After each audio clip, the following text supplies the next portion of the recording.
다음 이야기 한번 살펴보도록 하죠. 자, 자국을 대표해서 다른 나라로 파견된 외교관이 만약에 그 나라의 지도자를 향해서 목을 베겠다 이런 섬뜩한 경고를 날리면 어떨까요? 자, 실제로 벌어졌습니다. 자, 이게 실제로 벌어지면은 두 나라의 관계가 얼어붙을 수밖에 없는데 바로 우리 주변국 얘기라고 합니다. 누가 누구를 향해서 저렇게 거친 말을 한 거예요? 네, 지난 8일 쇠젠 주 오사카 중국 총영사가 일본의 다카이치 총리를 향해서 한 말입니다.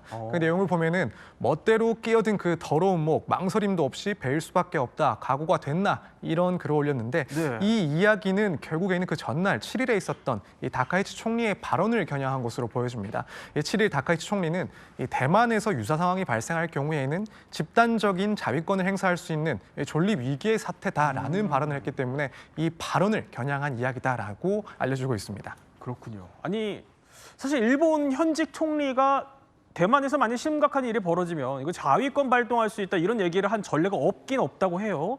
근데 그렇다고 한들 이게 일종의 참수 협박처럼 좀 들리거든요. 이렇게까지 나오면 일본이 가만히 있지는 않겠어요. 그렇죠. 과하죠. 자, 아무리 외교라는 거는 레토릭, 수사의 영역이잖아요. 이렇게 직설적으로 상대를 협박하거나 공격하는 거 저도 본 적이 없어요.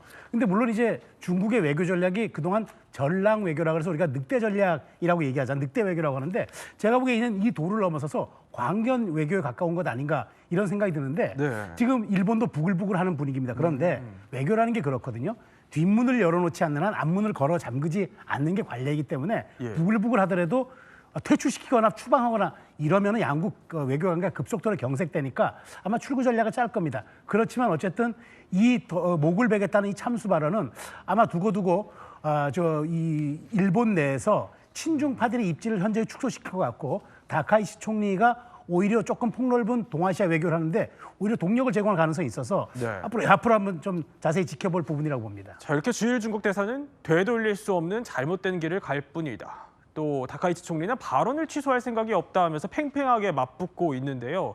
자, 일단 일본 정부의 항의로 해당 글은 현재 삭제된 상태입니다. 이렇게 외교 좀 프로토콜로는 이해하기 어려운 센 발언까지 나오면서 중일 관계는 얼어붙을 대로 얼어붙었습니다.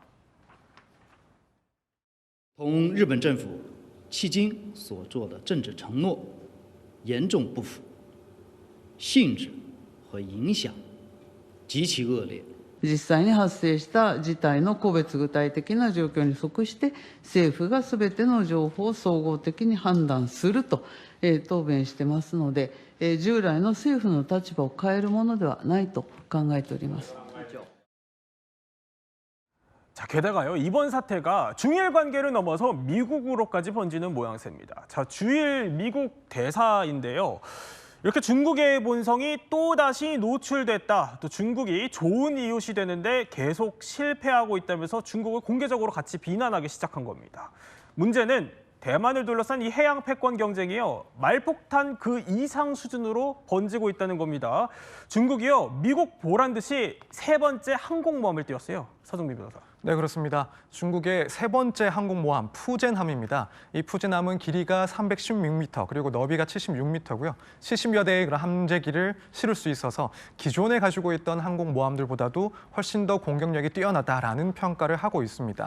그리고 중국이 자체 설계를 하고 또 건조를 한 첫 사출형 항모라고 하는데 여기에는 제235 스텔스 전투기든 최신의 전투기들까지도 탑재가 될 것으로 보입니다. 사실 이 항공모함 활주로 끝이 상당히 좀 볼만한 부분인데 기존의 이제 활주로들은 중국에서 건조한 활주로들은 다 끝이 올라가는 그런 특이한 모양을 갖추고 있었습니다. 그런데 이번 이 푸젠함은 평평하게 마치 미국의 그런 항공모함을 보는 것 같은 그런 형태인데 이것이 전기 자력을 이용해서 비행기를 이륙까지 밀어주는 그런 사출 장치를 미국에 이어서 두 번째로 갖췄기 때문이다. 이렇게 이야기가 나오고 있습니다.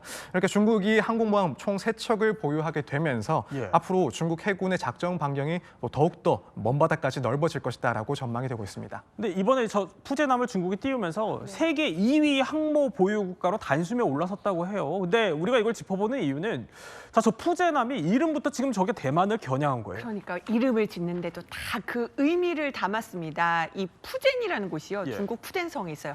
대만하고 가장 가까운 곳입니다. 그래서 가장 가까운 거리를 따지면요, 2km밖에 안 된대요.